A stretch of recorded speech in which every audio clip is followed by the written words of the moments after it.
ते गजाननं भूत गणातिसेवितं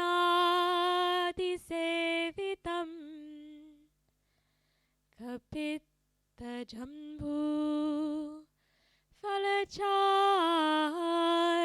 फलचारुभक्षणम्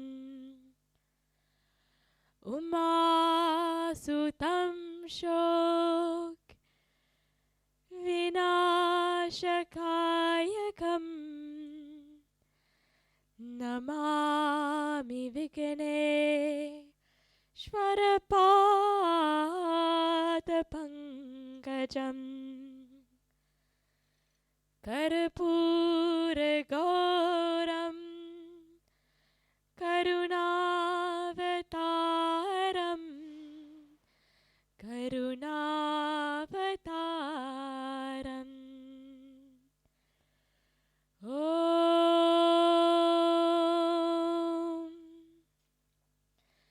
वंशी विभूषितकरान्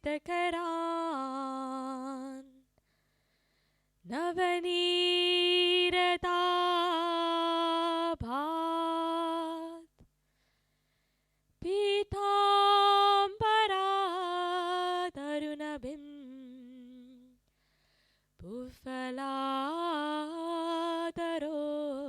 पुफलादरोष्ठात् पुणेन्दुसुन्दरमुखा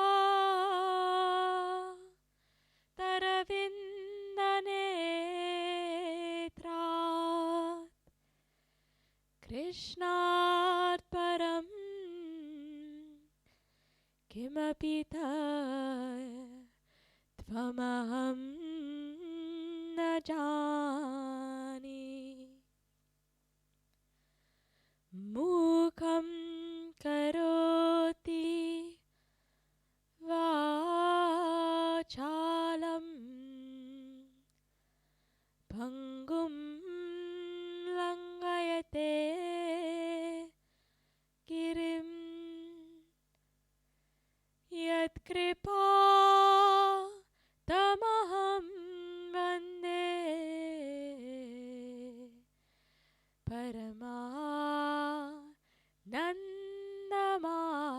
परमानन्दमाधवम् ॐ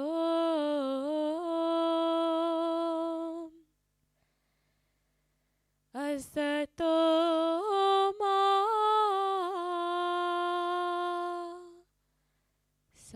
सद्गमय तमसो मा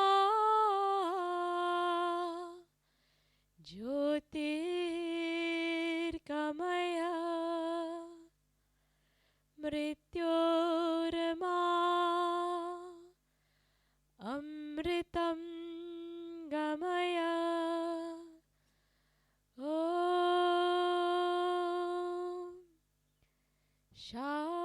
शान्तिः शान्तिः शान्तिः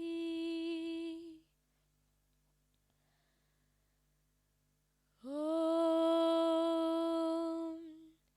करचरणकृतं वाक् कायचं कर्मचं वा श्रवणनयनजं वा मानसं वापराधं विहितमविहितं वा सर्वमेतत्क्षमस्वम् जय जय करुणाब्धे श्रीमहादेव शम्भो श्रीमहादेव शम्भो श्रीमहादेव शम्भो ॐ सर्वे भवन्तु सुखिनः सर्वे सन्तु निरामया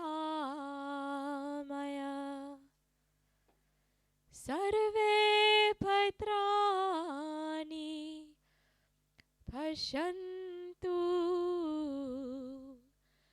मा कश्चित् दुःखभाग् भवेत्। ॐ पूर्णमदः पूर्णमिदं पूर्णात् पूर्णमुदच्यते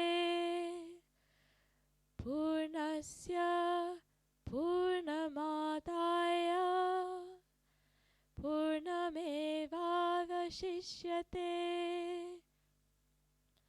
ॐ सहना भवतु सहनौ भुनक्तु सह वीर्यं करवावहै तेजस्विनावधीतमस्तु मा विद्विषावहै। ॐ शान्ति शान्ति शान्तिः। ॐ भद्रं कर्णेभिः शृणुयाम देवाः भद्रं पश्येमाक्षभिर्यजत्राः स्थिरैरङ्गैः स्तुष्ट्वागुंसस्तनूभिः व्यशेम देवहितं यदायुः। स्वस्ति न इन्द्रो वृद्धश्रवाः स्वस्ति नः पूषा विश्ववेदाः स्वस्ति नस्तार्क्ष्यो अरिष्टनेमिः स्वस्ति नो बृहस्पतिर्दधातु। ॐ शान्ति शान्ति शान्तिः। हरिः ॐ श्रीगुरुभ्यो नमः। हरिः ॐ।